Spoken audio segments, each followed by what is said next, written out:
Alors, resalut.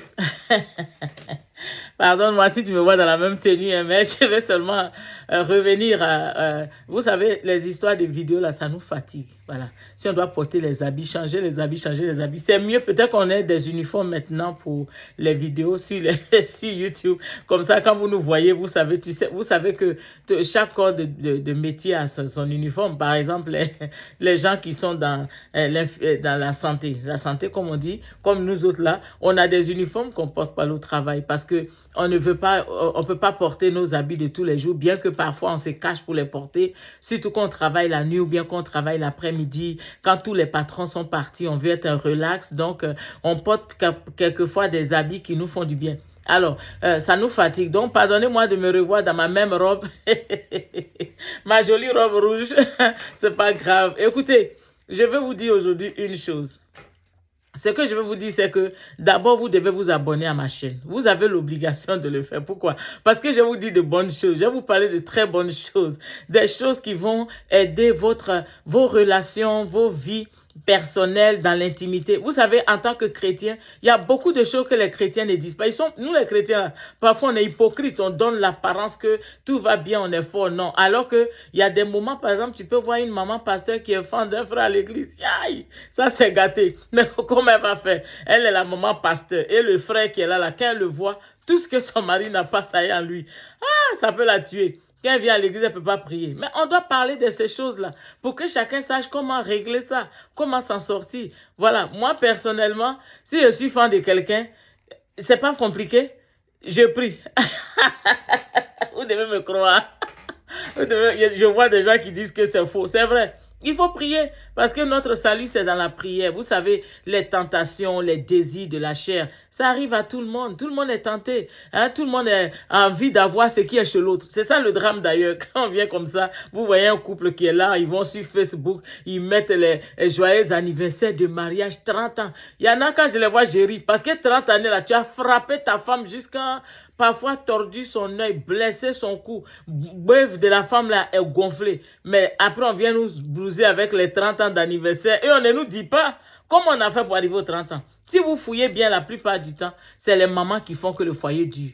C'est la femme, parce que la femme, quand elle aime son mari, elle sait supporter. Quand la femme aime son mari, elle sait accepter beaucoup de choses. Et d'ailleurs, les hommes, là, ils ont beaucoup de défauts. Hein. Les femmes qui pensent qu'elles vont marier Jésus-Christ, c'est faux. Tous les hommes que vous voyez là, c'est tous des faux types. Mais chacun reçoit sa dose en fonction de sa capacité à supporter. Et pardonnez-moi de rire, mais je dois rire, ça fait rire. Chacune reçoit sa dose. C'est-à-dire, Jésus mesure ta croix et puis te donne. Tu peux avoir un mari qui est menteur, qui ment beaucoup, il passe tout son temps à parler. Et donc, il ment. Alors, quand c'est comme ça, là, comment tu fais?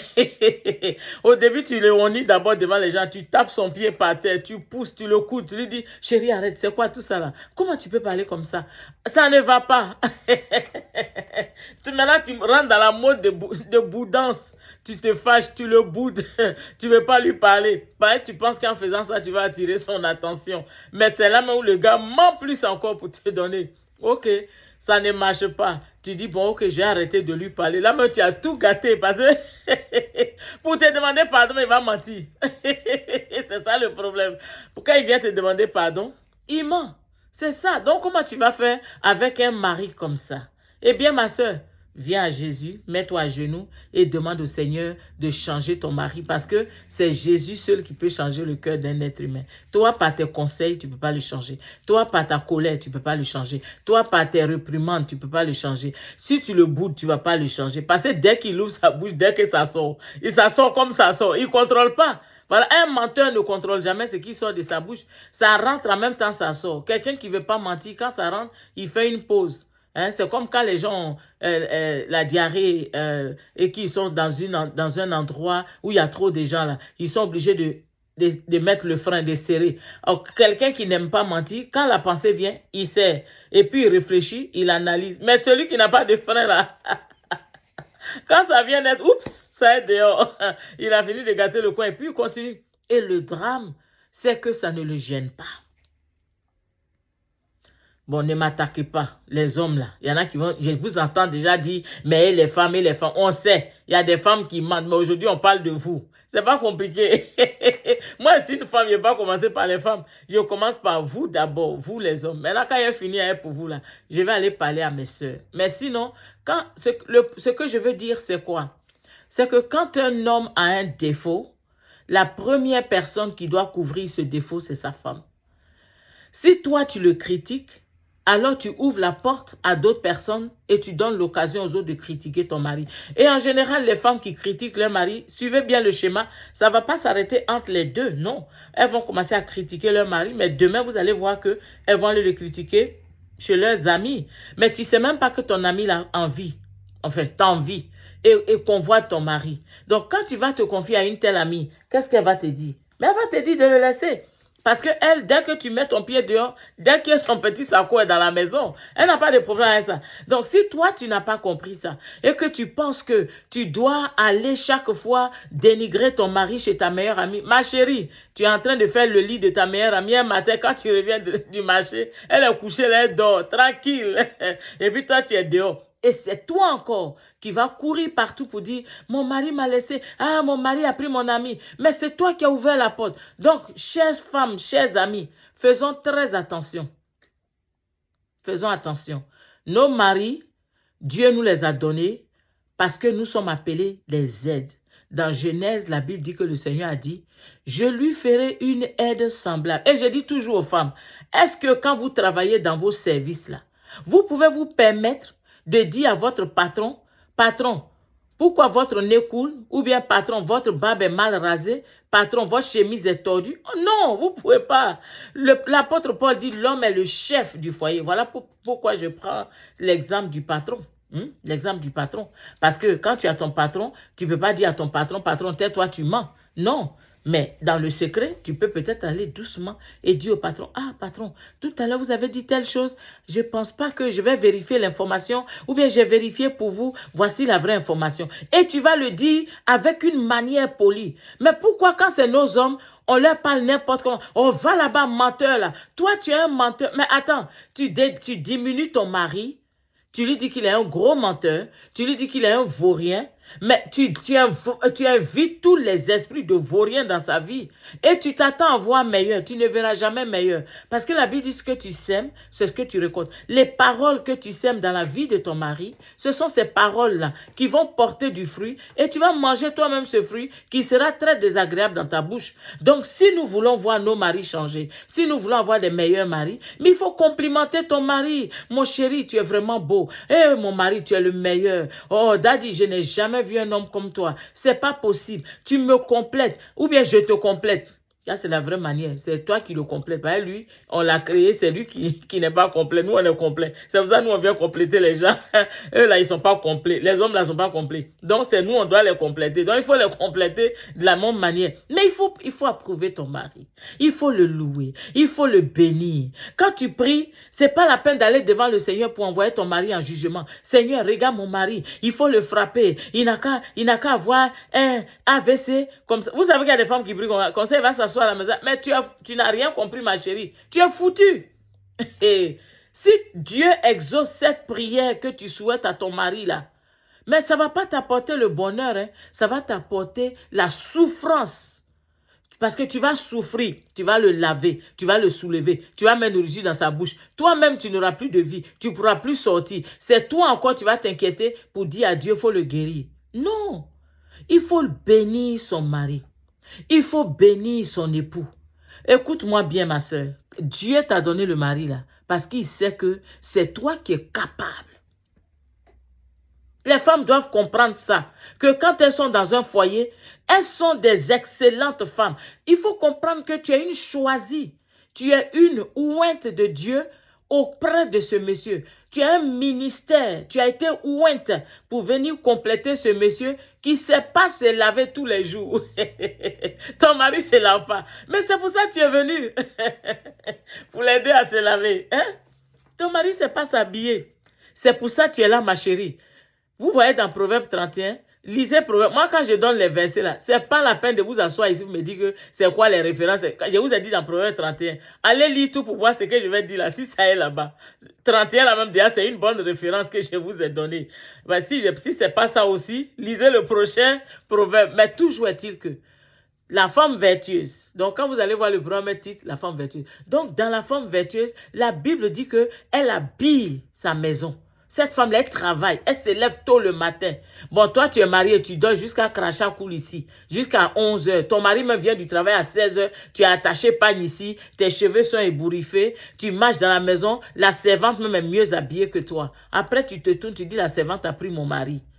Est-ce que nous connaissons nos maris? Alors, donc, je disais que toi, on t'a amené pour compléter quelqu'un. On n'a pas dit de... C'est parce qu'il y a tous ces défauts qu'on t'a amené. Tu as une mission, ma soeur. Et ta mission, c'est de faire en sorte que ce monsieur qui est incomplet, ce monsieur qui ne sait pas manger, quand il mange, écoutez, je vais vous dire une chose. Je connais un gars là, quand il mange là, il prend fourchette et puis il nettoie ses dents. Tiens, ça peut tuer sa femme.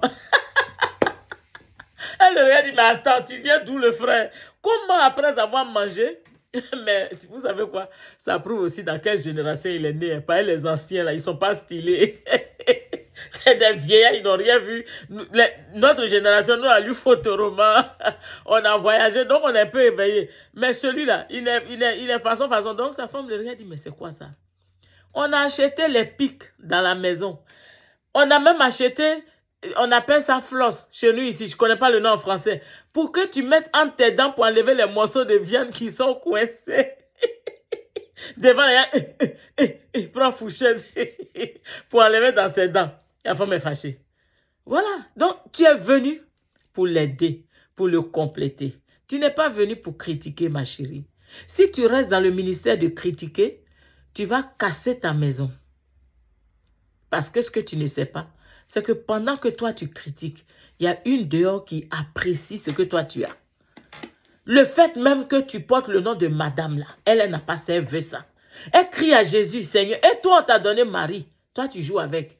Il y a beaucoup de femmes qui n'ont pas compris la grâce que Dieu leur fait. Être mariée, c'est une grâce. Hein? Moi, je vous dis ça. Attendez, je bois un peu. Ma gorge commence à se dessécher. Voilà. Vous savez dans quoi il a bu? Il vient de critiquer le monsieur là. Il prend fourchette, il met dans sa dent. Je viens de boire dans un capuchon de bouteille. Je ne vais pas mettre la bouteille dans la télé. On n'a pas qu'on dise que j'ai fait publicité gratuite. Donc, voilà. Mais, ça pour vous dire que nous, il y a un petit gaou en nous, quelque part. Anyway. Qu'est-ce que je disais? Bon, j'ai oublié ma pensée. Anyway, ce monsieur-là, que toi, tu as eu la grâce d'avoir comme mari. Il y a des femmes qui n'ont pas de mari. Alors, il y a les femmes qui sont mariées là. Parce qu'elles sont mariées, elles pensent qu'elles sont mieux que tout le monde. Elles marchent, elles gonflent. Ma chérie, c'est pas pareil, tu es mieux. Il faut remercier Dieu tous les jours pour le mari qu'il t'a donné.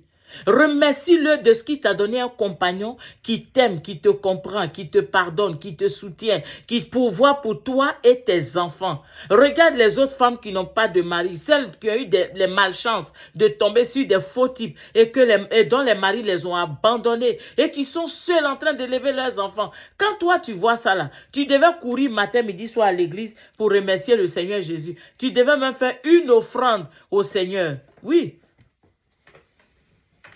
C'est ce que tu dois faire. Tu dois faire une offrande au Seigneur. Au lieu de t'asseoir là du matin au soir pour critiquer ton mari. Ah, il est comme si. Ah, il boit trop. Ah, il fume beaucoup. Ah, il sort trop. Ah, il aime trop être ses amis. Mais quand tu allais te marier à lui là, il était comme ça. Faut pas nous mentir. Pas faire comme s'il était mieux avant et puis il a changé. Non. Au début, tu as accepté. Tu t'es dit ça va changer. Tu as pensé que tu étais superwoman. Tu peux le changer. Et à la fin, ça n'a pas marché. Et puis, tu as perdu la côte. Maintenant, ça te dérange parce que ton mari boit. Écoutez-moi bien les sœurs. La prochaine vidéo, on va continuer sur cette affaire. Parce que les femmes mariées font beaucoup de bêtises. Je vais revenir sur le fait que être marié, c'est une grâce. Être marié, là, c'est une bénédiction. Être marié, c'est pas l'enfer. Beaucoup de personnes nous disent, oh, tu t'es mis la corde au cou, tu t'es mise la corde au cou. Oh, tu allais rentrer dans l'enfer. Non, c'est pas l'enfer. C'est nous qui transformons notre maison en un paradis ou en un enfer. Vous verrez des femmes qui souffrent dans leur foyer parce qu'elles n'ont, quand je dis souffrent, on les bat pas, elles n'ont pas nécessairement ce qu'elles veulent. Mais elles sont là, elles supportent, elles aiment leur mari. Et Dieu les bénit. Oui, Dieu bénit toutes les femmes qui sont soumises à leur mari. Alors, s'il vous plaît, les sœurs, arrêtons de critiquer nos patrons. Il est bête. Oui, c'est pas il est bête qu'on t'a donné. Toi qui es intelligente, il faut le rendre intelligent. Allez, on se retrouve la semaine prochaine. N'oubliez pas de souscrire et puis d'appuyer la cloche. Bye bye.